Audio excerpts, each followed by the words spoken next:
네, 22대 총선을 앞두고 이번 주 가장 이슈가 된 현안과 관전 포인트를 짚어보는 총선 빅스토리. 김영준 배재대 석좌 교수, 이준환 인천대 교수 두 분과 함께하겠습니다. 어서 오십시오. 반갑습니다. 안녕하세요. 네. 네, 오늘은 여당의 운동권 청산과 야당의 정권 심판으로 더 뜨거워진 프레임 공방을 살펴보고 여야의 본격적인 공천 경쟁이 총선에 어떤 영향을 주게 될지 짚어보겠습니다. 네, 설 연휴가 끝나고도 여전히 설 전과 마찬가지로 여당은 운동권 청산, 야당은 정권 심판, 프레임 공방을 이어가고 있습니다. 거기에 이제 한동훈 국민의힘 비대위원장이 민주당이 독립운동 이미지를 사용한다 이렇게 이제 비판했고, 홍익표 민주당 원내대표는 정치검사 일당이 정치권의 청산 대상 1순위다. 이렇게 이제 맞받아쳤습니다. 여야의 현재 상황에서 이제 프레임 공방, 어느 쪽이 유권자에게 더 표심을 사고 소구력이 있다고 보시고 계십니까? 선거에는 여러 가지 법칙이 있거든요. 네. 승리하는 법칙, 가장 큰 게 뭐 시대 정신의 법칙도 있고, 또 연대의 법칙, 누구랑 어떻게 연대를 나가느냐. 또 지금 얘기한 이제 프레임의 법칙이 있어요. 네. 근데 프레임이라는 건 자신에게 유리한 구도를 만들기 위해서 그 일종의 정치적인 메시지라고 볼 수가 있는데요. 이번 선거는 잘 아시다시피 윤석열 정부 한 2년 끝나는 시점에 선거를 치르기 때문에 정권 심판론이라는 프레임은 그런 불변해야죠. 그건 네. 뭐 피할 수 없는 부분인데, 그동안 이제 야당은 계속 정권 심판론을 얘기를 하고 여당은 거대 야당 심판론을 가지고서 프레임 전쟁을 했는데, 그거는 거대 야당 심판론은 먹히지를 않는 거예요. 네. 총선은 나름대로 심판의 기능이 굉장히 강한데, 그래서 이제 한동훈 비대위원장이 오면서 프레임이 이제 전환을 한 거죠. 이게 바로 이제 운동권 청산론인데, 단순한 운동권 청산론이라는 것보다도 한동훈 비대위원장이 관훈 클럽에서 얘기했지만, 결국은 운동권 세력이 의회 권력을 독점하고 의회 권력을 독점해서 입법 폭주를 하고 있다는 것을 심판해달라는, 그러니까 엄밀하게 따지면 의회 권력 교체의 프레임을 운동권 청산론이라고 저는 이제 해석을 하고 있어요. 네. 그러다 보니까 지금도 뭐 각종 조사를 해보면은 두 프레임에 대해서 비슷해요. 얘기하는 게 MBS라고 하는 4개 여론조사 기관이 조사한 건데 2월 5일부터 7일까지 1,200명을 상대를 했으니까 95% 신뢰 수준에서 뭐 오차 범위는 플러스 마이너스 3.1 정도 되는데, 그러니까 운동권 총선에 대해서 동의하니까 51%가 동의한다 그랬어요. 네. 그러면 검찰 독재 정권에 대한 심판, 그러니까 뭐 네. 똑같은 거죠. 그건 58%가 또 동의한다고 얘기를 하고 있기 때문에 네. 두 개를 갖다 놓고 어느 게 더 주장이 옳으냐라고 물어봤으면 좀 오래 가릴 텐데, 지금 통상적으로 보면 정권 심판론에 대한 비율은 역시 중간 평가이기 때문에 상대적으로 조금 더 높게 나오는 그런 그 양상을 좀 보이고 있습니다. 네, 하나의 뭐 여론조사 결과이긴 한데, 뭐 운동권 심판론, 정권 심판론, 유권자에게 이제 50%에서 60% 사이의 지지를 받고 있는 그런 이제 상황으로 분석이 됐습니다. 뭐 하나의 이제 여론조사 결과이긴 한데 어떻게 보고 계십니까? 지금 뭐 김영준 교수님도 잘 설명해 주셨는데, 네. 뭐 정권 심판론이나 또 야당 심판 또는 운동권 심판이라고 하는 것이 현재 유권자들한테 그렇게 많이 영향을 미치거나 또 어떤 설득력을 받아서 지지를 획득하고 있는 것 같지는 않아요. 뭐 언제 선거에서건 네. 여당 집권당에 대한 심판 여론은 항상 높았어요. 근데 과거 대표적으로 2012년 총선을 보면 그 당시에 이명박 대통령 시절이었을 거예요. 그런데 정권 말이었죠. 근데 그때도 선거를 했을 때 전 집권당을 심판하자라고 됐는데 결국은 재창출이 됐었어요. 네. 그래서 지금 1988년 이후에 2024년 올해 선거가 총선의 10번째 총선인데, 통계적으로 보면은 1988년부터 2020년까지 딱 2번을 제외하고 집권당이 다 승리를 했어요. 네. 2000년하고 2016년 선거를 제외하고는 여당 정권 심판이라고 하는 것을 들고 나와서 그 당시에 여론도 굉장히 호응을 샀지만 선거 결과는 그렇게 이어지지를 않았다. 그리고 지금 보면은 뭐 정권 심판하자라고 하는 민주당에 대한 지지도 또 운동권을 심판하자라고 하는 여당의 지지도 뭐 그렇게 어디 한쪽이 압도적으로 이기고 있지 않는 것을 본다면 네. 이런 프레임이 유권자들한테는 너무 식상하고 영향력이 적은 거 아니냐. 오히려 유권자들은 지금같이 경제가 안 좋은데 미래 설계하고 미래 비전을 제시하는데 굉장히 기다리고 있지 않을까. 뭐 그렇게 좀 해석을 하고 있습니다. 그런데 네. 실제로 보면은 전체를 보기보다는요, 지금 중간평가 성격을 갖고 있잖아요. 네. 뭐 예를 들어 2012년은 그 해에 대통령 선거가 있었고 선거를 누가 진두지휘했냐면 유력한 대권 후보인 박근혜 비대위원장이 했기 때문에 나름대로 여당이 승리할 수 있는 그런 여건이 됐지만 네. 지금 88년도 13대 총선서부터 21대 총선까지 9번 총선 중에서 현재와 같은 중간평가의 성격. 그러니까 네. 정부가 출범한 지 2년 내지 그 3년 내에서 치러진 선거가 4번 있었어요. 네. 한 96년도가 있었고 2000년도가 있었고 2016년도가 있고 2020년도가 있었습니다. 근데 2020년도 총선 때는 코로나 팬데믹이라고 하는 특수 상황 때문에 여당이 앞서겠지만 나머지 3번 선거는 다 졌습니다, 여당이. 네. 그러니까 그게 무슨 말이냐면 중간평가 성격의 그러한 총선에서는 여전히 야당이 얘기하는 정권심판론이라는 이슈가 어느 정도는 먹힐 수가 있기 때문에 계속해서 이제 야당이 그걸 들고 나오는 부분들이 있는 거는 맞지만 지금 예를 들어 선거는 구도고 상황이 정치 선거 환경이 바뀌었단 말이에요. 네. 그러면 거기에 맞는 거를 계속해서 가져가야 되는데 계속해서 정권심판론이라는 거가 나오는데 하나 꼭 이제 민주당한테 얘기하고 싶은 거는 정권심판론하고 정부에 대한 유지론하고 물어보면은 정권심판론이 훨씬 높게 나와요. 과반수 이상.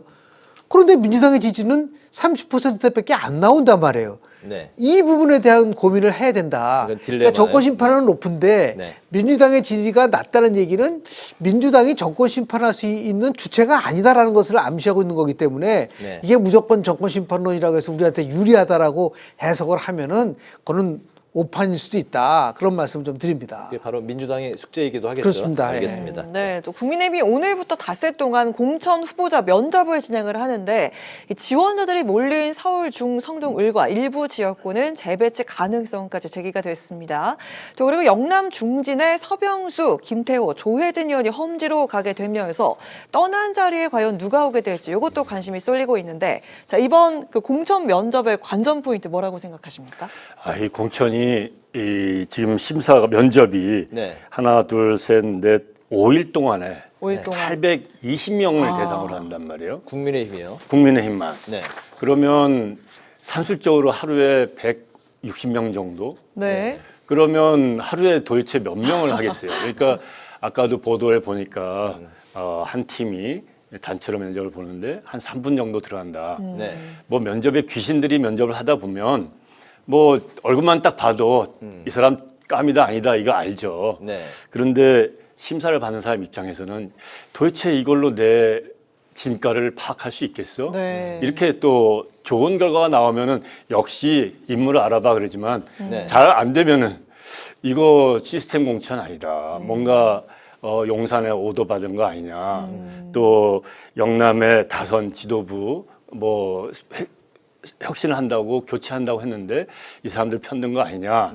또 용산의 참모들이나 장관 차관했던 사람들 뭐 특혜주고 나는 물먹인 거 아니냐 이런 얘기들이 나오겠죠. 그래서 요런 것을 얼만큼 그 이번 면접을 보면서 공관위에서 잘 컨트롤 하느냐 그리고 얼마만큼 교체해야 된다라고 하는 여론이 있다라면 그걸 얼만큼 반영하느냐 그리고 용산의 입김 얼마나 막아내느냐 이런 것이 아마 그 면접 과정 그리고 그 이후에 뭐 단수 공천하던 경선을 또 가던 뭐 이런 전략 공천하던 이런 것에서 불복이 들고 네.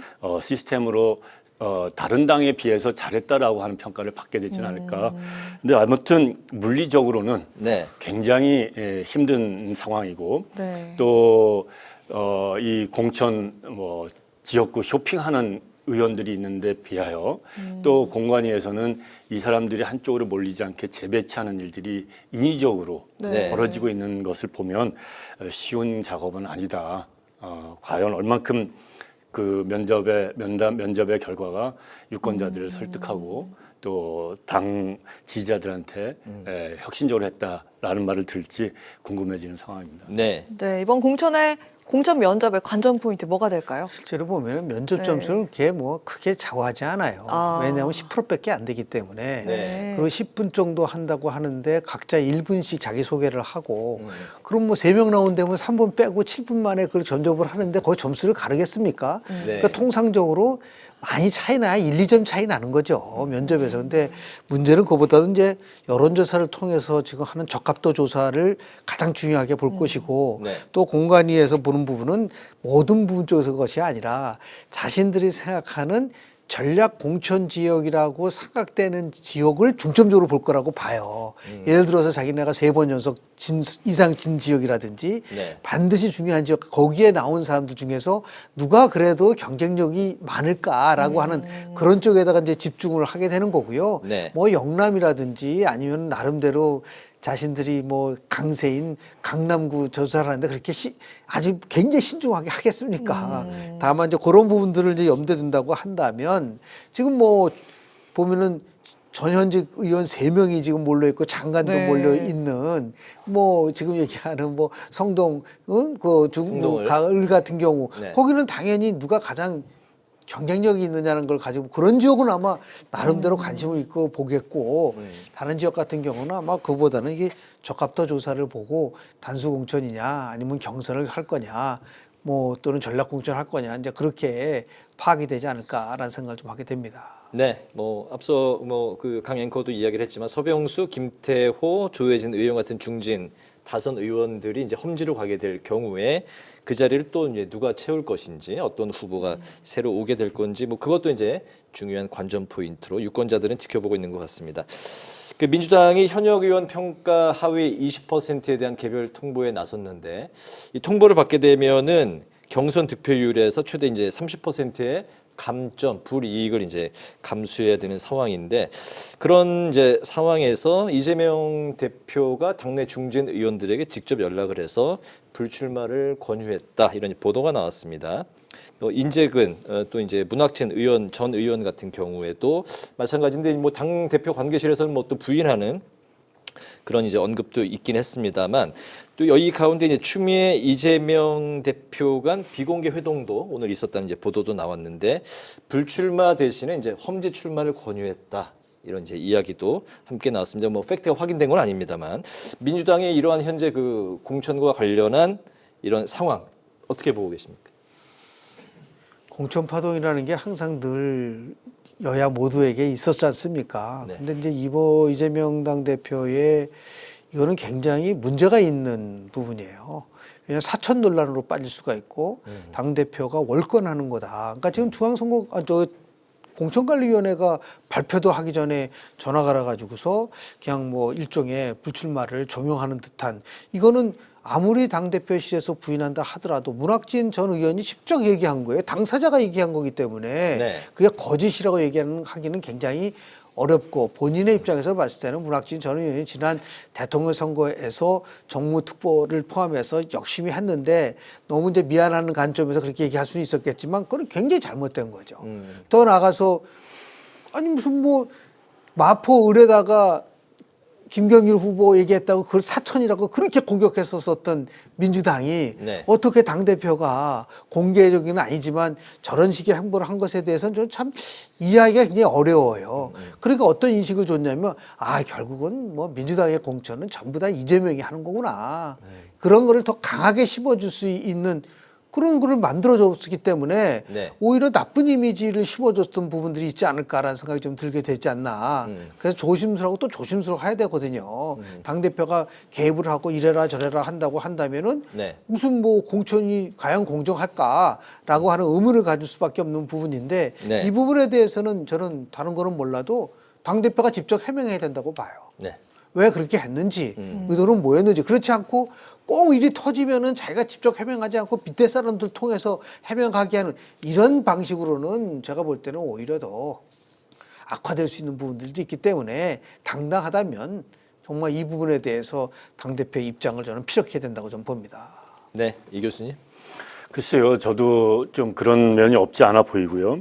또 지금 이명박 교수님이 공천을 이제 진두지휘하고 계시는데 이명박 교수님이 뭐 학자 현역 시절에는 굉장히 엄정하신 분이셨거든요. 그런데 공천 심사를 맡아 하시는 동안에 윤 정부 탄생에 기여한 사람들 좀 선거에서 조금 좀 뭐 물러나야 되지 않느냐라는 취지의 발언을 네. 한 번이 아니라 두 번 했다라고 하는 것은 저는 조금 그 의외였다고 봐요.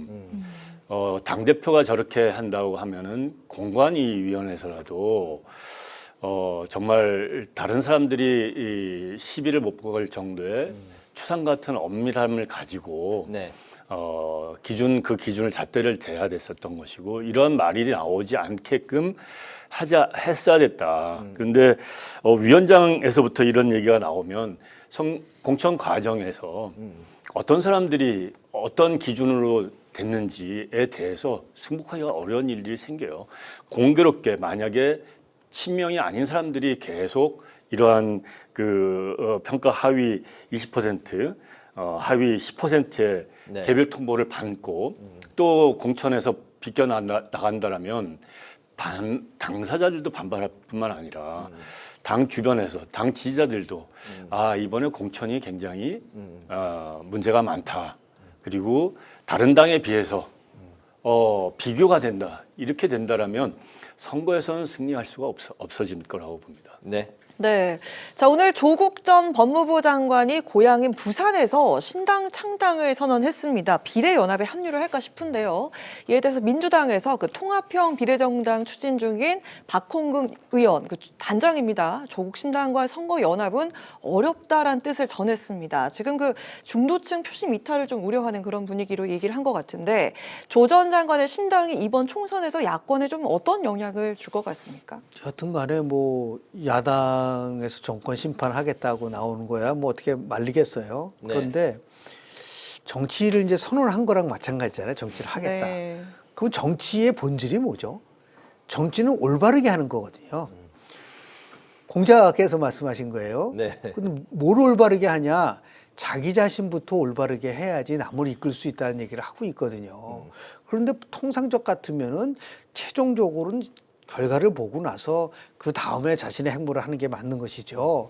지금 1심, 2심 전부 다 실형을 선고받았잖아요.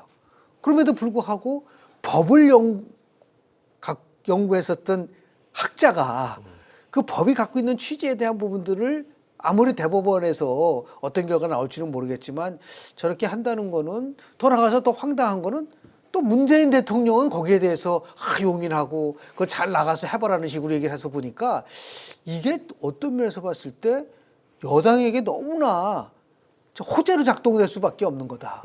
그러니까 옛날에 우리 뭐 시주가 이런 말도 했었거든요. 지난번 대통령 선거 때 윤석열 후보가 되는데 지대한 영향을 준 사람이 결국은 조국, 추미애 얼마나 고마운 분이냐. 보수에서 그랬었어요. 네. 그런데 지금도 보면은 이해가 안 되는 만약에 통합 비례정당에 조국 신당이 들어간다고 한다면 그건 한마디로 그건 코미디일 겁니다. 그건 정치를 넘어서서 네. 선거를 망치는 길이기 때문에 지금 당장 박홍근 의원이 얘기하잖아요. 어렵다고 얘기를 했기 때문에 그럼에도 불구하고 뭐 마지막에 어떻게 조율될지는 모르겠지만 굉장히 잘못된 길을 가고 있는 것이고 그리고 저거로 인해서 결국은 두 가지 면에서 문제가 네. 발생될 수 있다. 하나는 법치와 관련된 문제. 두 번째는 결국은 야당이 얘기하는 정권 심판론이 분산돼 버리지 않습니까? 그런 데 있을 수 있는 민주당이 어느 정도 악재로 작용될 가능성이 저는 있다고 봅니다. 네. 네. 글쎄요, 저는 이제 조국 전 교수죠. 뭐 무능한 검찰 독재 정권 종식시키겠다, 그리고 강소 정당 만들겠다라고 하면서 뭐 신당 창당 얘기를 했는데 본인은 분명히 억울한 거 있을 거예요. 장관 시절 그리고 장관 끝난 다음에도 네. 가족이 전부 다 이런 고초를 당한 건 분명히 있으니까. 근데 1심에서도 2심에서도 뭐 유죄를 받은 거고 새로운 형량 체계에 따라 가지고 법정 구속이 안 된 상황일 뿐 대법원이 곧 열린다 판결이 있다라면 또 임기 중간에 만약에 당선이 되고 한다라면 임기 중간에 또 뭐 감옥에 가야 되는 일이 생길 수도 있는데 네. 이렇게 출마를 한다고 한다면 이렇게 신당을 창당한다면 그렇지 않아도 지금 방탕정당이 있는데 또 다른 방탕정당을 개인의 의지에 따라 가지고 만드는 거 아니냐라고 하는 비판을 충분히 받을 수 있는 상황이에요. 네. 또 지금 이제 비례 정당들을 연합을 해가지고 하고 있는 상황인데 민주당의 입장에서 조국 때문에 민주당 이중대라고 그 피해를 받았었던 정의당이 어렵사리 지금 테이블에 왔는데 조국 전 장관 당하고 같이 뭘 한다라고 하면은 이 지금 어렵게 만든 테이블마저도 어려워지고 그래서 전체적으로 이 자중해야 될 사람이 또 민주당에게 부담되는 일이고 유권자들한테도 네. 또 중도층에게도 굉장히 부담스럽고 선택이 하지 않아야 될 선택을 한 그런 것이라는 여론들이 많이 형성되지는 않을까 이런 생각을 합니다. 네. 오늘 마지막 이슈는 좀 시간 관계상 짧게 들어봤으면 좋겠는데요. 제3지대 세력, 과연 빅텐트가 쳐질 것인가 이제 관심을 모으고 점점 좀 이제 부정적인 좀 그 기류가 흘렀었지만 설 연휴 초반에 전격적으로 통합의 이제 그 보도가 나와서 또 이제 설 연휴에 민심이 좀 깜짝 놀라기도 했습니다. 개혁신당이 오늘 첫 번째 최고위원회의를 열었습니다. 이낙연 대표가 총선에서 최소 30석은 넘겨야 된다 이렇게 포부를 밝혔고 이준석 대표는 그 이상의 목표를 밝히기도 했는데요.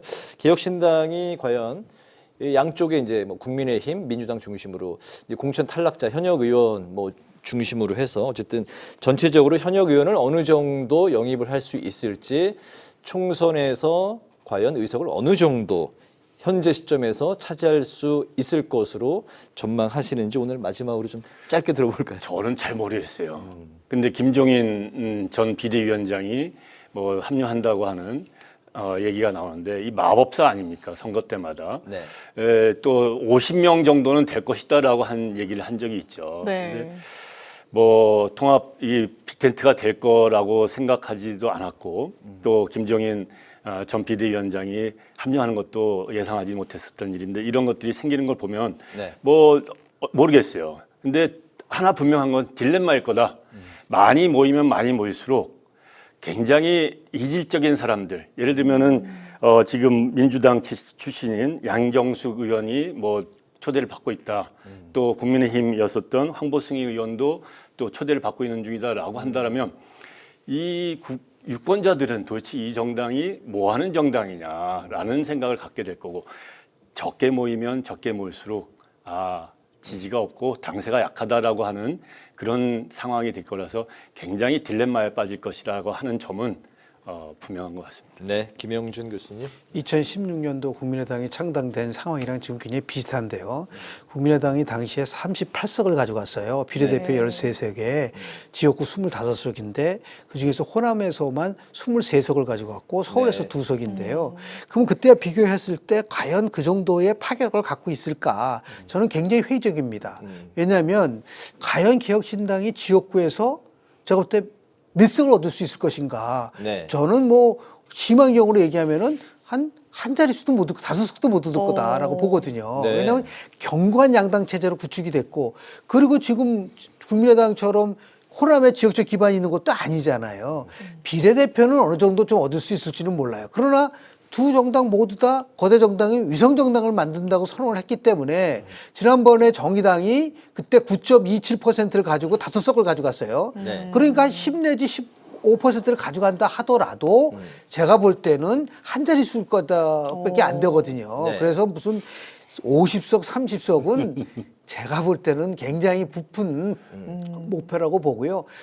분명한 거는 이제 시간이 가면 갈수록 지금은 반짝하지만 제3시대 정당에 대해서 어느 정도 관심과 그리고 더 나아가서 지지가 계속해서 이어질 수 있을 것인가 하는 면에 대해서는 저는 이제 앞으로 저기도 공천 과정 남아있죠. 가장 큰 거는 정체성이 흔들리기 때문에 이준석 대표가 얘기한 걸 따라가는 것인지 아니면 이낙연 대표가 얘기한 걸 따라갈 것인지 그 정체성 혼란이 굉장히 심하게 될 수밖에 없어요. 네. 여기서 오는 실망감도 있을 수 있기 때문에 다만 누구 표를 잠식시킬 수 있는 힘은 있어요.